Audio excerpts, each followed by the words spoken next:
Alright guys, welcome back to Project LT500r. This is part 4, and today the big goal is to get it started. We're going to do a couple of other things. I've got these really cool, these are remote reservoir clamps. These are from HSD Racing, built by Mod Quad. I can put a link in the description for these guys. These are going to mount up here and support the reservoirs really well and also look super sweet. I got to do a couple other things, just little stuff, and then I've got to add fluids and then start kicking, and we'll see where we get today. All right guys, so since the build out's pretty much done, we're probably 90% the way there. There's not too much more to install. I've got these reservoir clamps like I mentioned. I've got some grips. I've got some 110 racing fuel, VP racing fuel. This bike's actually tuned to run 110, so had to get that. And then like I said, I just gotta add some fluids. I'm gonna throw a factory rear brake pedal on there. Just a little public service announcement. So I've got some billet aluminum LT500r and LT250r brake pedals coming soon. And that's why I actually built these bikes, have them off right now. I've been mocking them up and then getting prototypes built, fit and testing fitment and everything.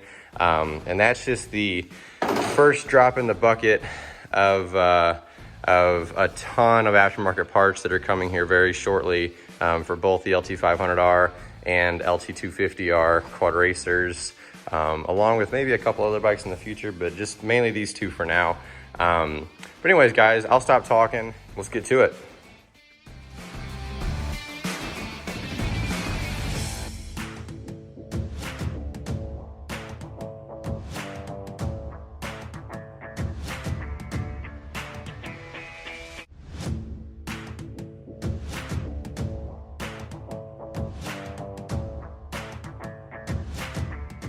That was a very simple in theory, but time-consuming in reality install.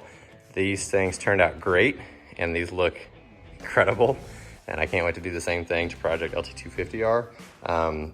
One thing I'd recommend, so there's the little rubber strips that are between the reservoir clamp and the reservoir. When you end up putting everything together, it's 1, 2, 3, 4, 5, 6, 7, 8, 9 different parts that you're all trying to hold together at the same time. So I'd recommend maybe trying to put like a little dab of glue or something between the reservoir clamp and the rubber to just hold it in place so that you don't have to manually, with your fingers, hold everything. And then another thing is when you clamp the reservoir clamp closed, it usually squeezes out some of the little rubber strip in case it wasn't perfectly centered. So you can take a razor blade and basically just shave a little bit. Don't worry about scratching the frame. If you're delicate with it, you really won't. You just take it here and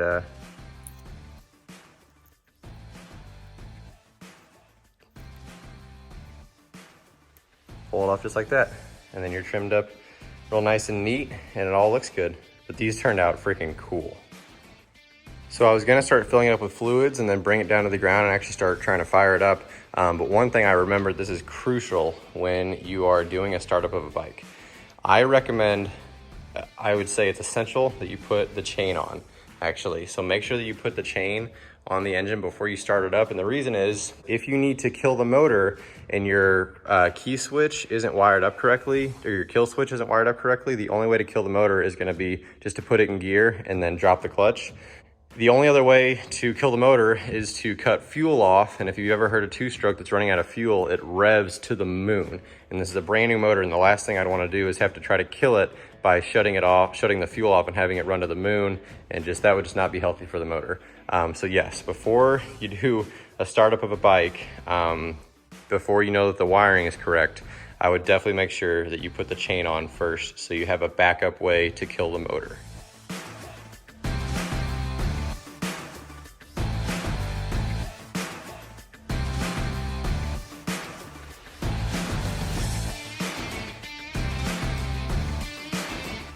One little thing to note when you're installing the master link, which is the link that joins the two ends of the chain together, I like to put it facing towards the inside as far as where your clip will be. Inside, outside doesn't really matter, but what does matter is the direction that you put the master link clip.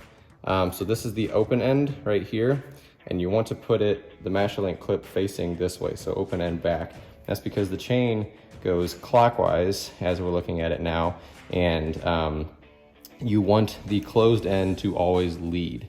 And that way a stick, if it was faced the opposite direction, a stick or a rock or something could potentially get jammed up against your chain and then pop your master link clip off, and then after a few more revolutions, your master link clip or your whole master link would just come apart. So you like to put it closed end facing forward. And then so we're here, closed end facing forward. I'm gonna drop all my tools on accident, and then I should just be able to pop it in right there. Yeah. So master link clips on, closed ends forward, and now no sticks can pop it back off. So while I'm back here real quick, I'm thinking that I'm actually gonna use those Mod Quad billet clamp, reservoir clamps to mount up my rear reservoir now. And so I've got some extras. Well, they're not extras, they were supposed to be for Project LT500r, but now I'm actually thinking I might go all the way around on this bike and that bike, which means I'll just need to get 2 more of these. But to do that, so this is my rear reservoir, and when I stretch it out to where it wants to mount, it needs to be out of the way of the exhaust so that it doesn't, looks like on the other exhaust, it had already kind of started to melt through the plastic coating here. So I need to kind of try to keep it away from the exhaust. And then up here, there's just a big jumble of tubes coming together on the frame, and that's not the best place to mount. Ideally, I'd have my reservoir down here. And so to do that, actually, I can, if I could just flip this reservoir 180 degrees around the other way, I could actually mount down there. And that's actually what I'm gonna do. I only recommend doing this if it's absolutely essential, because it is kind of risky. But if you've got a steady hand and a quick hand, what you can do is just barely break this banjo bolt loose, and then you do not want to make it too loose, because then you'll lose a bunch of fluid, but just barely break it loose, and then you can flip the reservoir around and then tighten it back up. So I'll try to do it here. Hopefully I won't lose any fluid. So it's kind of on there tight. I just gotta barely break it open. So just like that. Barely broke it open enough, whoop, where I can spin it around. Actually, I'll spin it the other way. Put my wrench back, it just dropped.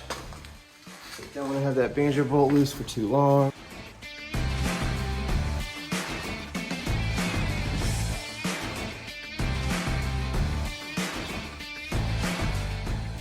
All right, just got the back remote reservoir installed. It looks great, and the final product was worth it, but man, that was difficult to install again. I didn't follow my own suggestions and glue the rubber pieces in, and it was very difficult. As you can see, I've actually got the rubber pieces like half sticking up there. I gotta trim that up and make that look a little bit better. Where it's contacting the reservoir, there is still rubber there, so we should be good as far as scratching the reservoir, which is what the rubber is ultimately for anyways. I guess, and keeping vibrations down.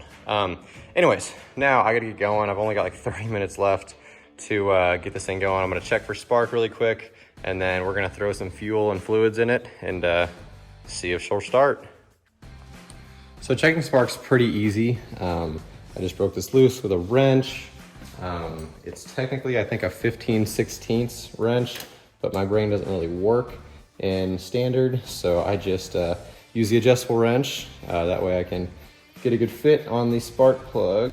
I don't know about you guys, but I think it's kind of silly that the United States is like the only place in the world, I think there's maybe one other place, can't remember, that uses the standard measuring system. It'd be so much easier if everything was just metric and it just went up by 1-digit increments every time as opposed to fractions. Fractions get so confusing. Anyways, back on track. So the spark plug boot, you wire that in right there.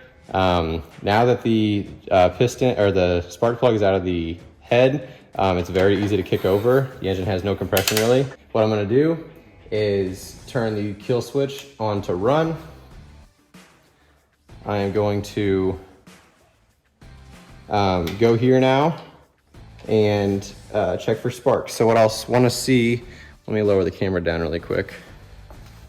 So what I want to see is a little bitty spark. Hopefully you guys can see it on the camera here. I'll raise you up. So what we're looking for is a little bitty spark when I kick it over.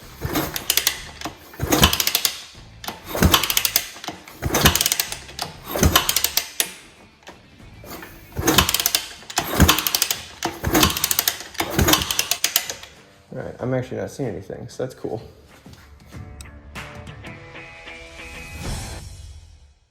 Oh, you thought that was it? No, get back here. We still gotta start this thing up. All right, guys, so quick update. I actually had to take a few days break on Project LT500r. I was gonna go to fire it up, and then I actually wasn't getting spark. So that's my fault. I wired it up incorrectly. This bike has a very weird, has an interesting wiring system. It doesn't even have a lighting coil on it. It's just, I think it's a stator from like an RM or something. And so here's what I'll show you. Coming out of the motor here, there's supposed to be 4 wires, and there are only 2 actually. And what I wasn't realizing is those are supposed to go up. It was a blue and a black and red wire that are supposed to go directly to the CDI, which is that guy right there, that box. And instead, they actually have to go, they do have to touch those CDI wires, but they also have to go to this rectifier. And so basically, I was trying to just hook 2 wires at a time together, but I actually needed to get 3 together. So that was where my issue was. But anyways, I'll show you now the most glorious sight that I've seen all day. You guys see the spark? Heck yeah! So what I'll do now is go here, turn the kill switch off, and then let's check for spark again. So here I'm obviously hoping to not see spark.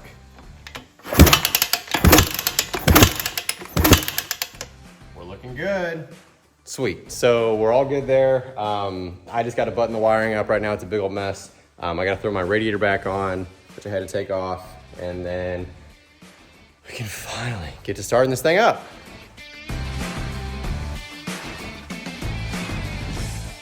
All right, so I finally got all the wire ends to have connectors on them, and then I did heat shrink around all the connectors as well. One little trick my dad taught me, which is pretty cool, I'm always learning stuff, is these wires needed connectors added to them, you can see here.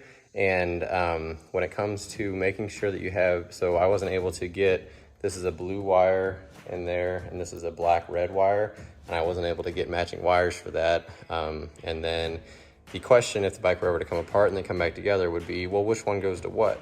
And I was gonna wire 2 of the female ends up here, and he's like, well, a trick is if you just wire a female end and a male end, then you can't be mistaken.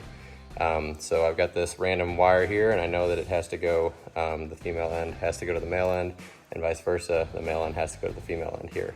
So they can't be interchanged, which is a neat little trick. Yeah, guys, I'm gonna keep buttoning this up, and then we're gonna go ahead and mix some gas, throw some coolant in it, and see if it'll run.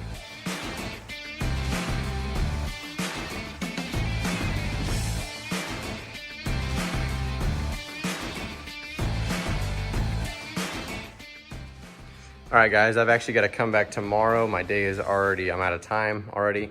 I got to come back tomorrow. For you guys, it'll be like 15 seconds, but I'm gonna come back tomorrow and we'll get it fired up. One quick note before I head out for the day. The connectors that I was using, they're all taped up now, but you were kind of seeing the male-female connectors that I was using. I don't really recommend those. I was kind of using them in a pinch. I would recommend more stuff like this. I only had the male side of these ones. I didn't have the female ones, but these seal up. They're waterproof on contact. The metal, these ones had metal that was exposed. That's why I had to wrap them up in electrical tape. And those were just cheap and kind of a pain in the butt. All right, guys, we're back with day 3 of part 4 of Project LT500r Quadzilla. We saw that the wiring was giving me some troubles, but we got it all figured out. And we're back here now, and we're gonna get it fired up for everyone. All right, guys, so we're gonna add some gas to this thing, but before we do that, obviously it's a 2-stroke, so we have to pre-mix the fuel. And so for those who may not know, pre-mixing the fuel is obviously adding oil to the fuel. And the reason why 2-strokes need that is because the oil actually acts as a lubricant in the top end. So the piston and rings gets lubricated slightly from the oil that's in the gas, and that's how you keep your motor nice and cool and healthy. So when you're mixing gas, you have probably heard of like 32 to 1 or 40 to 1, and what that means, let's say we're running 32 to 1, which is what we're gonna mix today. 32 to 1 means 32 parts gas to every 1 part oil. So obviously a lot more gas than oil. And so today for our calculations and for what most people will run into, they're probably gonna have a 5-gallon jug, which is what we have here. They're gonna be trying to mix it up with their oil. So most guys will use what's called a ratio right, and that just makes things very, very simple. But if you don't have one of those, I am gonna just run you through some quick math on how we can get the correct oil mixture. So here we've got 5 gallons of fuel right there, and then we've got 1 quart of oil. So on the screen here, I'll show you, there is 4 quarts in every 1 gallon of fuel. And then I also said that we're gonna be running 32 parts gas to every 1 part oil in the gas mixture. So 32 to 1, and we have 5 gallons. So what I'm gonna do is take 5 and divide that by 32. And when I do that, you'll see that we need 0.15625 gallons of oil to go into this 5-gallon jug of gas. And the thing is, we actually only know the measurements of oil in units of quarts, but we know the volume of gas in gallons, right? So we need to convert quarts to gallons now so that we have the right amount of oil to go into the gas. So we know that there are 4 quarts in a gallon, so we're going to multiply that 0.15625 gallons by 4, and so we'll get the number in quarts now that we need. And so now we know that we need 0.625 quarts of oil to go into our 5 gallons of gasoline. And what's cool about that is we have a handy measuring indicator on the side of the Bel-Ray H1R 2-stroke oil, and so we can figure out what 0.625 quarts is with this indicator.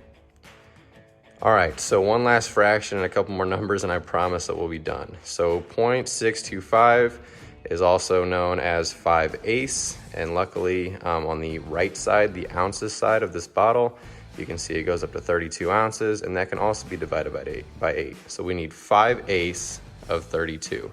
So you divide 32 by 8 and you get 4, and then multiply 4 by 5 to get 5/8, and you'll end up right at 20. So we need to take 20 ounces out of this bottle, which means that we need to subtract 20 from 32. So I'm gonna dump oil into the 5-gallon jug of gas until we have 12 left. Does that make sense? Hopefully, because I'm done doing math.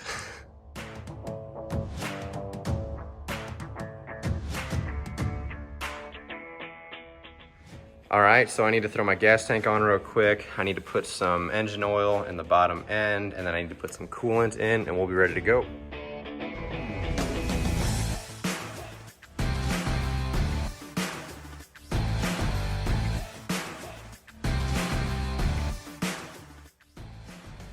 I threw the gas tank on just now. I actually used WD-40 for a lot of like cleaning. The gas tank was definitely dusty and dirty, as they usually all are when you take the front fenders off and see them.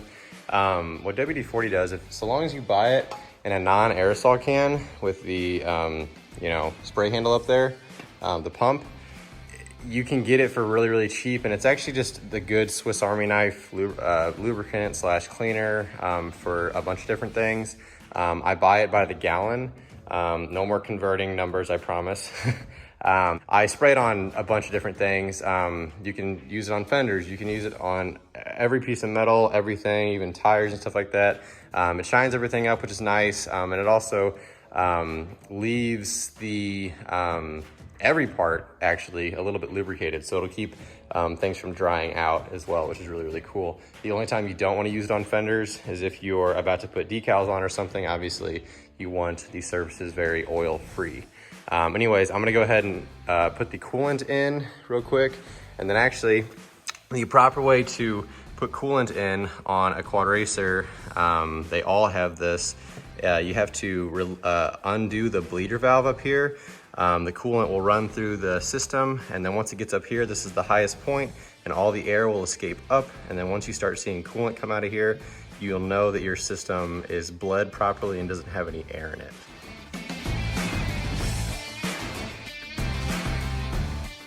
It's actually a little premature to put the gas tank on. I'm actually gonna take it off real quick, and then I'll have a lot better access to that bleeder bolt. Perfect. I've got a lot better access to that bleeder bolt now.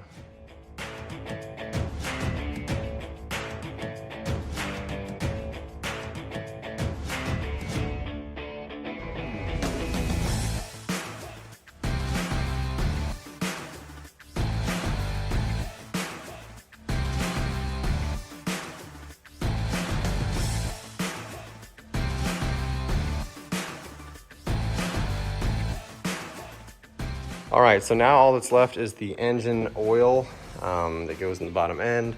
I had to button up the exhaust a little bit. I put those exhaust springs on real quick. I actually had to kind of wrestle with the exhaust system a little bit.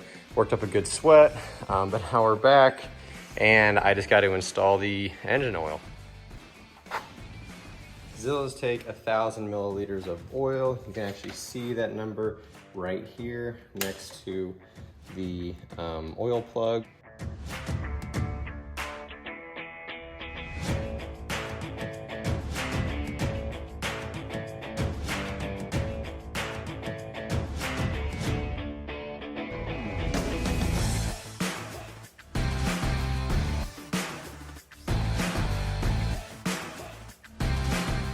All right, guys, the moment a lot of you have been waiting for. I know I've been waiting for it. We're gonna try and fire this thing up. When I fire the bike up, what I'm going to do is, I'm definitely not gonna rev it to the moon or anything. I'm gonna check though and make sure that my power valve is actuating correctly. And then I'll probably make sure that my coolant is flowing properly. That just double checks the power valve linkage is all connected and that my water pump is working properly. I have checked my kill switch. I know this thing has spark. I also know that my kill switch will cut spark, so that's good. But just in case all else fails and it somehow doesn't work, I've got my chain on there as a backup way to shut the bike off. Again, you don't want to shut a two-stroke off by turning the fuel off, because the engine will rev to the moon, and especially on a brand new engine, that would really be kind of unfortunate to have to shut it off that way. But anyways, guys, let's see what happens here.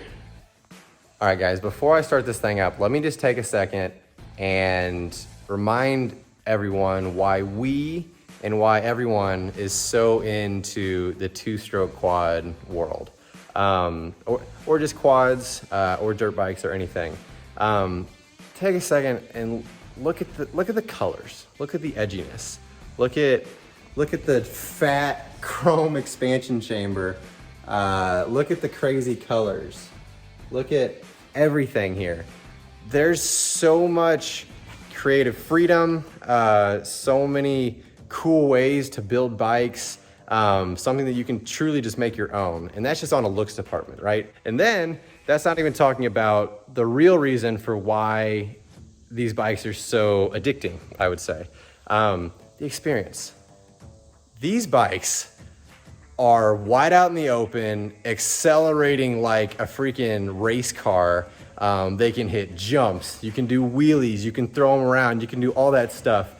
I don't know of anything like these ATVs or dirt bikes or anything that give you quite the full experience of just adrenaline and just excitement that these things do. I just wanted to remind you guys just how cool these things actually are. I just wanted to say this, go on this sweet little love note, I guess, to these things, because there's probably a lot of guys that are watching this channel that have bikes that are sitting in their garage, the back of their garage, not running, you can't get spark, you can't whatever.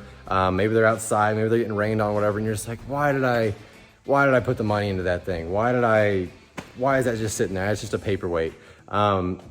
This is just a reminder that it is worth it. These bikes are so insane, and it's super cool to have a project that you can work on. You develop a lot of skills, you do a lot of really cool things. There's just so many facets of this hobby that is just so cool. And I just can't talk about it enough. But anyways, if you got projects that need to be worked on, get going on them. It's so worth it. Anyways, guys, I'll stop ranting and let's see if we can get this thing started. All right, guys, so usually the first thing I do is actually have the key switch off. And what I'll do is I'll kick it over a couple times slowly just to get the engine primed. I'm gonna turn my gas on. That's crucial.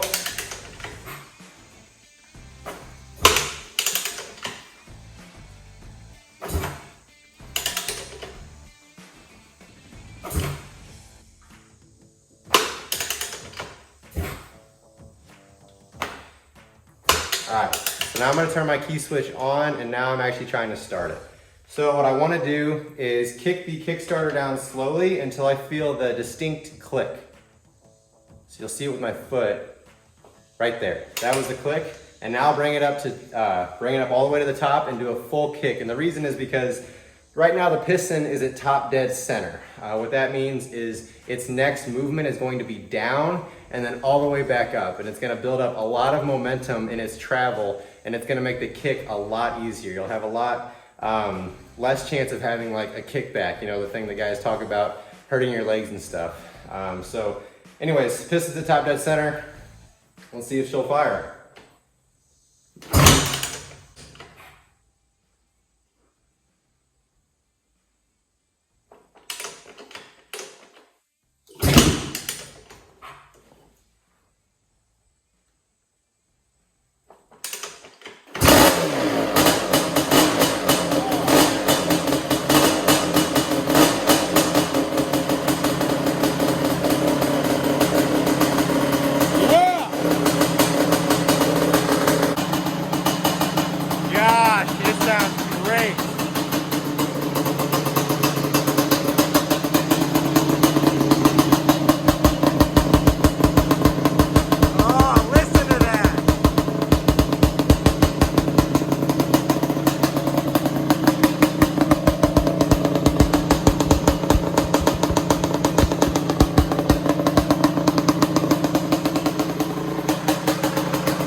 Crap, that sounded awesome. Oh my gosh. This is what makes it worth it, guys. This is just, I mean, my heart's racing. I'm laughing. I'm like physically laughing. Like, how many things in this world can literally just make you physically laugh? Like, that's just hilarious. This thing is a freaking beast. Oh, and it sounded so crisp. I love the sound of the Dr. Q exhaust. Oh, I'm stoked. I'm so stoked. All right, guys, thank you so much for sticking with me through part 4 of Project LT500r Quadzilla. This bike has just been so rewarding throughout the entire process. In the background right now, you'll see me installing a brake pedal and some grips. I use grip glue, by the way, to lock them on. But anyways, back to you guys. Thank you so much for sticking with me through part 4 of this build. And stay tuned because we're gonna have a first ride video up very, very soon. But man, thank you guys so much. I really hope you're enjoying it. And until next time.